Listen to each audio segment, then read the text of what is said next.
Hello, everyone. Thank you for being here today.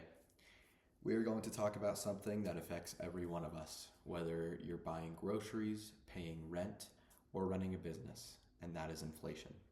By the end of this session, you will understand what inflation really means, what causes it, how it affects both consumers and businesses, and most importantly, how understanding it can help you make smarter financial decisions. Here's what we'll cover today, and we will start with what inflation actually is and then look at what causes it. After that, we will explore how it impacts businesses and consumers differently. Finally, we'll wrap up with how you can use this knowledge to make better financial decisions in the future. So, why should we care about inflation? Well, if you look at this graph right here on the side, that we could see recently, prices of groceries have gone up dramatically, which is a pretty big deal since we kind of need groceries for everyday life. So here you can see an example of inflation, how prices rise over time. Another thing about inflation is that it's everywhere.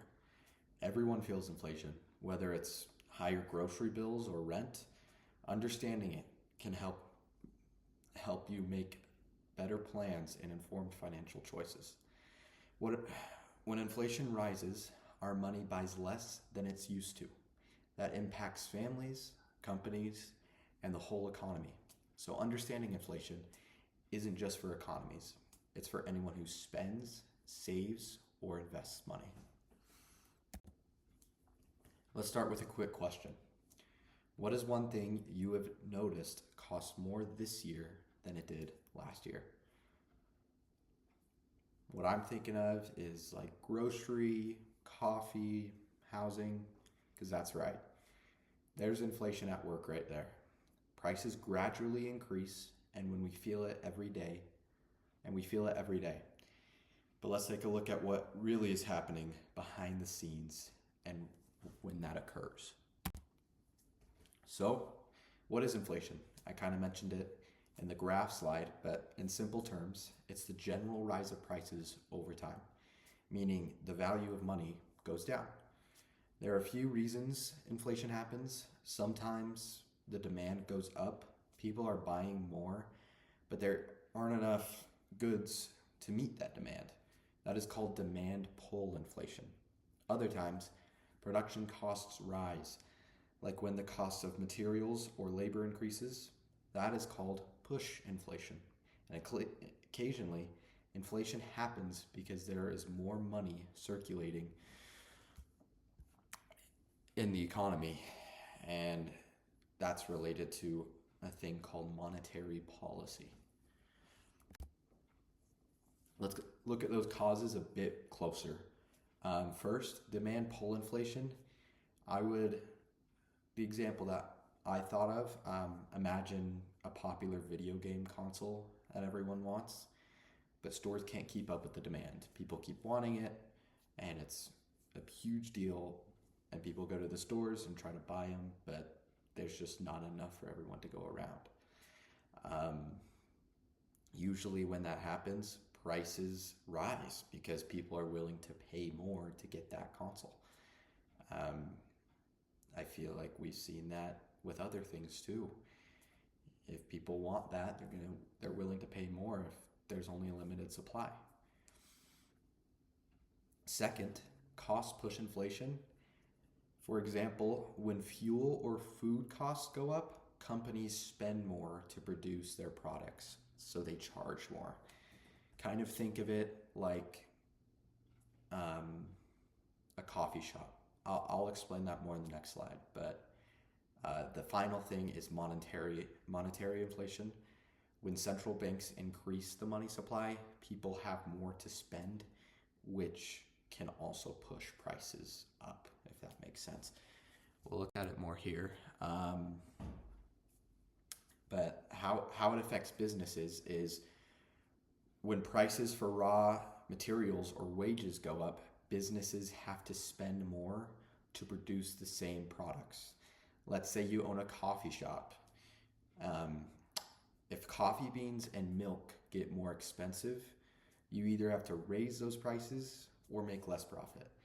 Inflation makes planning harder because costs can change unexpectedly. Just like we saw in the graph, they rose really fast and really high and unexpectedly. That's why companies often adjust their pricing or renegotiate with suppliers or look for ways to operate more efficiently.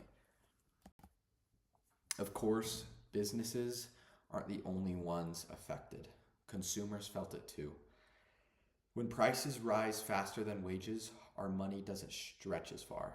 That's called a loss of purchasing power. I feel like we've noticed that mostly in recent years. Feels like your money is not as worth as much, as it used to be. Working a job, you're still getting paid the same, but things are getting more expensive, but your wage isn't going up.